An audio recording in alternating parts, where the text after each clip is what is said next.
Ils sont venus de la Côte d'Ivoire, du Sénégal, du Gabon, du Burkina et de Conakry pour prendre part à la 8e édition du phare dans la ville de l'Abbaye. Pour lancer les activités, une formation a été donnée sur l'humour, le slam à l'endroit des jeunes qui veulent faire du chemin dans ce métier.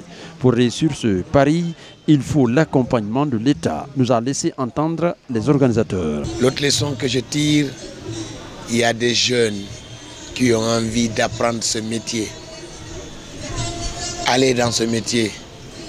Mais est-ce que l'État est prêt à comprendre leur envie et accompagner leur envie? Parce qu'ils ne peuvent que réussir à s'exprimer, c'est quand il y a des activités pareilles.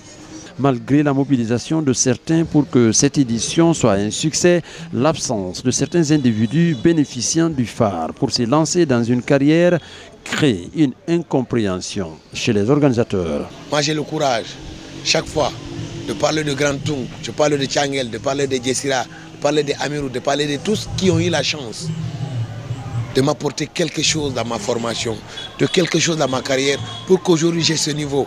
Et le mal, beaucoup de jeunes que nous avons aidés, on ne leur demande pas de l'argent. Sûrement on ne leur demande pas d'être là.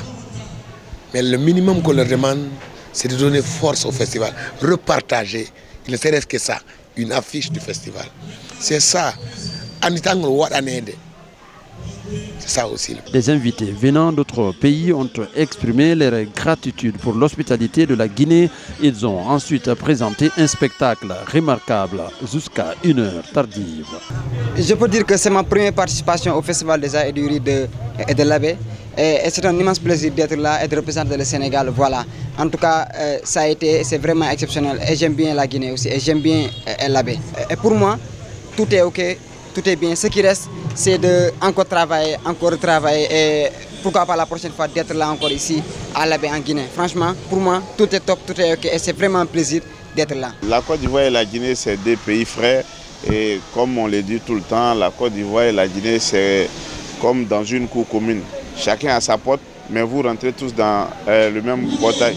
Il faut rappeler que le comité d'organisation du phare s'est rendu chez El Hadj Badourou, sage de la ville, pour les salutations du jazz. Ensuite, prier pour que la paix et la sérénité règnent en Guinée.